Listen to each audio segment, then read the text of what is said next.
سلام به شما، خیلی خوش اومدید.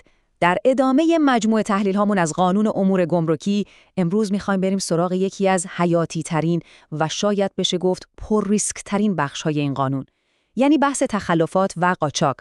قرار مواد 105 تا 116 رو با هم کلمه به کلمه بررسی کنیم تا اون مرز خیلی باریک بین یک اشتباه ساده که البته پرهزینه است و یک جرم جدی رو کامل درک کنیم. این دقیقاً همون سوالیه که میتونه خواب رو از چشم هر تاجری بگیره. جوابش هم توی تفاوت بین تخلف گمرکی و قاچاق پنهان شده. یکی با پرداخت جریمه حل میشه، اما اون یکی یعنی قاچاق یک جرم کیفریه و داستانش کاملاً فرق میکنه. فهمیدن این تفاوت برای هر کسی که کار اقتصادی میکنه از نون شبم واجب تره. خیلی خوب، برای اینکه این موضوع پیچیده رو قدم به قدم و شفاف با هم جلو بریم، بحث رو به 5 تا بخش اصلی تقسیم کردیم. اول از کالاهای ممنوعه شروع می‌کنیم، بعد میریم سراغ اشتباهات توی اظهارنامه‌ها، بعدشون خط قرمز بین تخلف و قاچاق رو مشخص می‌کنیم و می‌بینیم دقیقاً به چی میگن قاچاق گمرکی و در آخر هم میریم سراغ عواقب خیلی سنگینش. بسیار خوب، بیایید با یه سناریوی ترسناک برای هر تاجری شروع کنیم. فرض کنید شما خیلی صادقانه کالای خودتون رو با تمام مشخصات درست اظهار کردید، اما گمرک میاد و تشخیص میده که این کالا ورودش به کشور ممنوعه.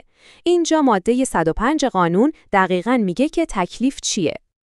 ببینید، قانون اینجا خیلی شفاف عمل کرده. به شما نمیگه شما مجرم هستید چون صادقانه اظهار کردید. بهتون اخطار مکتوب میده و میگه 3 ماه فرصت دارید که این کالا رو یا مرجوع کنید یا به صورت عبور خارجی از کشور خارجش کنید. اگر توی این 3 ماه کاری نکنید، اون وقتی که گمرک کالا رو ضبط میکنه. اما نکته مهم اینه که حتی بعد از ضبط شدن شما هنوز 2 ماه دیگه فرصت دارید که به دادگاه اعتراض کنید. پس قانون به شما فرصت کافی برای دفاع میده.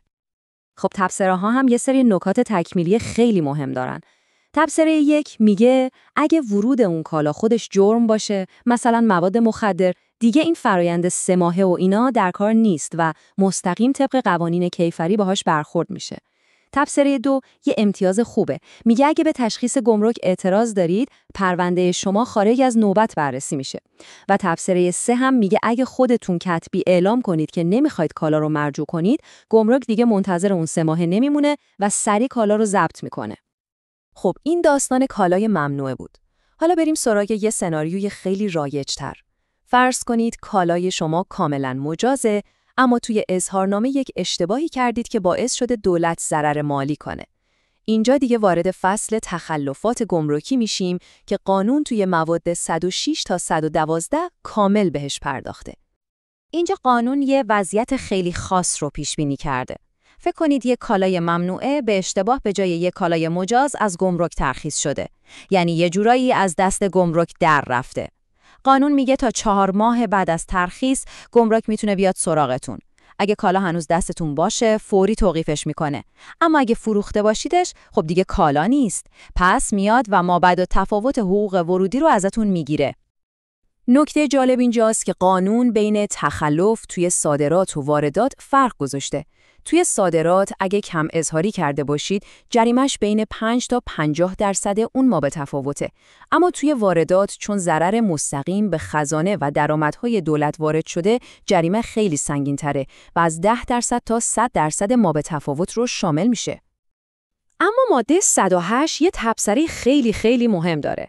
تبصره 1 میگه اگه این اختلاف حقوق ورودی که شما اظهار کردید با اون چیزی که واقعا باید پرداخت میکردید بیشتر از 50% باشه، اینجا دیگه قانون با کسی شوخی نداره.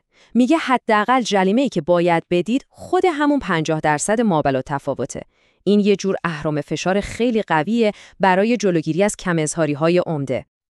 و حالا میرسیم به مهمترین و حساسترین بخش بحثمون. اون نقطه‌ای که یه اشتباه توی اظهارنامه دیگه تخلف نیست و تبدیل میشه به یک جرم کیفری به اسم قاچاق. این مرز کجاست؟ ببینید، تفاوت اصلی توی یک کلمه است: قصد. تخلف معمولاً یک خطا در محاسبه یا اظهار تلقی میشه که با جریمه مالی حل و فصل میشه. اما قاچاق یعنی شما قصد فریب و دور زدن قانون رو داشتید. این نیت شماست که یک عمل رو از تخلف به جرم تبدیل میکنه.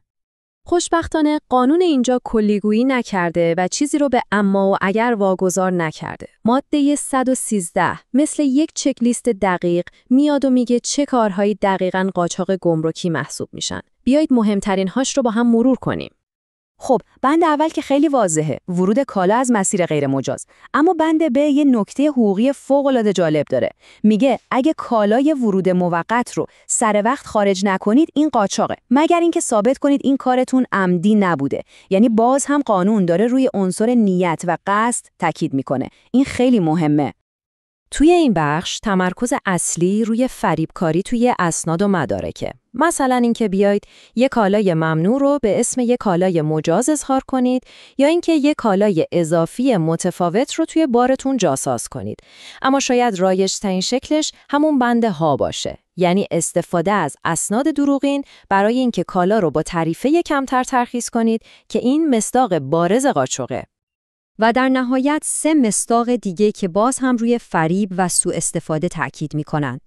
مثلا استفاده از مجوزهای جعلی برای گرفتن معافیت گمرکی یا اینکه بعد از گرفتن پروانه صادراتی کالای اصلی رو با یک کالای بی‌ارزش عوض کنید و اون رو بفرستید یا کالایی که با معافیت خاصی وارد کردید رو بفروشید.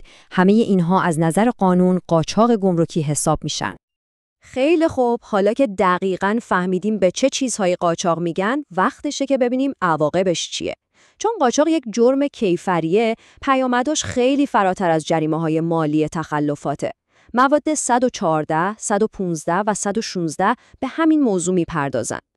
این شاید یکی از سنگین‌ترین مجازات‌های تجاری برای یک بازرگان باشه.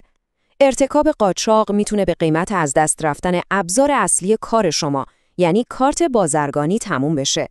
این یعنی عملاً پایان فعالیت تجاری رسمی شما. البته تبصره این ماده یه استثنای منصفانه هم گذاشته تا معاملاتی که قبل از ابطال کارت شروع شدن به مشکل نخورن. 2 ماده پایانی هم نکات اجرایی مهمی دارن. ماده 115 میگه اگه فقط یه بخش کوچیکی از بار شما قاچاق باشه، گمرک حق نداره کل بار یا کامیون شما را توقیف کنه، مگه اینکه برای تحقیقات لازم باشه. این یه نکته منصفانه است. اما در مقابل ماده 116 با قاطعیت تمام هشدار میده که اگه کسی توی صورت جلسه کشف قاچاق دست ببره، این خودش یه جرم جداگونه است به اسم جعل اسناد دولتی.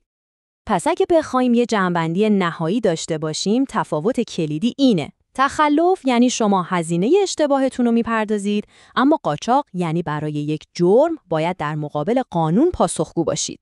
اولی مسئله اداری و مالیه، دومی یک پرونده تمام عیار کیفری. خب به عنوان جمع‌بندی این چند تا نکته را همیشه توی ذهنتون داشته باشید. اول، همیشه قبل از ارسال بار 100% مطمئن بشید که کالای شما ممنوع الورود نیست. دوم، جزئیات اظهارنامه را بارها و بارها چک کنید. و سوم و مهمتر از همه، یادتون باشه که دقت و صداقت همیشه بهترین و محکمترین سپر دفاعی شما در برابر اتهامات سنگین هستند. و این بحث ما رو با یک سوال اساسی تنها میذاره. با وجود چنین مرز باریکی بین یک خطای پرهزینه و یک اتهام کیفری که میتونه کل کسب و کار شما رو نابود کنه، آیا سرمایه‌گذاری روی شفافیت، دقت و رعایت کامل قانون در نهایت ارزشمندترین و سودآورترین کار نیست؟ این سوالیه که جوابش آینده حرفه‌ای شما رو مشخص میکنه.